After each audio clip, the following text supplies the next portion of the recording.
Hi friends, welcome to our channel. పురుషుల జీవితం నాశనం కావడానికి ఈ ఇద్దరు వ్యక్తులే కారణం. ఒకటవది మరదలు. మరదలు అంటే భార్యకు చెల్లి లేదా తమ్ముడి యొక్క భార్యను మరదలు అంటారు.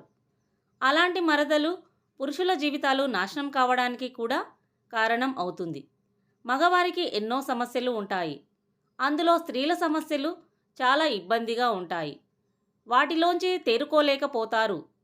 మరదలు అంటే ఏ బావకైనా సరదా. మరదలితో చిన్న చిన్న చిలిపి పనులు, అల్లర్లు, కొంటె ఆటలు అయితే సరే. ఇలాంటి వాటితో ఏ సమస్యలు ఉండవు. కానీ కొందరు చాలా మితిమీరిన పనులు చేస్తూ ఉంటారు. అక్కడే వస్తుంది అసలు చిక్కు.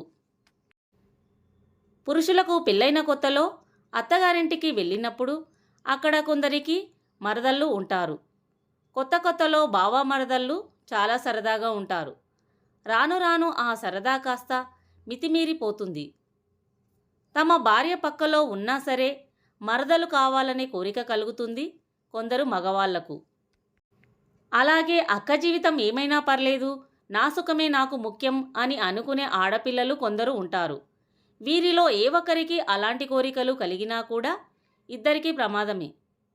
ఒక్కరికి ఇలాంటి కోరికలు కలిగినప్పుడు ఆ రెండో వ్యక్తిని కూడా మార్చడానికి ప్రయత్నిస్తూ ఉంటారు. పురుషులకు వాళ్ళ మనసును అదుపులో పెట్టుకోవడం చాలా కష్టం. అదే స్త్రీలు అయితే తను ఎలా అదుపులో ఉండాలో అలా ఉండగలుగుతుంది. కాబట్టి పురుషులు ఎంత మీ మీద చొరవ చూపించినా కూడా మీరు హద్దుల్లో ఉండండి. వారిలాగే మీరు ప్రవర్తిస్తే వారి జీవితాన్ని పాడు చేయడం కాకుండా మీ జీవితాన్ని కూడా పాడు చేసుకుంటారు. అలాగే మీ అక్కకు కూడా ద్రోహం తలపెట్టిన వారు అవుతారు. ఇటు మీ జీవితం పాడు చేసుకొని అటు మీ అక్క బావ వాళ్ళిద్దరి జీవితాలను పాడు చేసి మీరేం సుఖపడతారు. క్షణకాలం సుఖం కోసం తొందరపడి మీ జీవితాలను నాశనం చేసుకోకండి. కాబట్టి బావలు ఎంతటి చిలిపి పనులకు సిద్ధపడినా మరదళ్ళు మాత్రం హద్దుల్లో ఉంటే అందరి జీవితాలు బాగుంటాయి. రెండవది వ్యభిచారి స్త్రీ. వ్యభిచారి స్త్రీల వల్ల కూడా పురుషుల జీవితాలు నాశనం అవుతున్నాయి. ప్రతి ఇంట్లో భార్యాభర్తలు గొడవలు పడడం సహజం. కుటుంబం అన్నాక ఎన్నో గొడవలు, ఎన్నో సమస్యలు ఉంటాయి. అంత మాత్రాన భార్యను కాదని బయట ఎవరో ముక్కు ముఖం తెలియని వాళ్లతో శారీరక సంబంధాలు పెట్టుకుంటున్నారు మగపురుషులు. అలాంటి స్త్రీలకు మీలాంటి వాళ్ళు ఎంతోమంది ఉంటారు. అలాంటి స్త్రీల వల్ల మీ ఇంట్లో గొడవలు మరింత ఎక్కువవుతాయి. వీరి వల్ల మీరు సమాజంలో ఒక క్యారెక్టర్ లేని వ్యక్తుల్లాగా నిలబడతారు.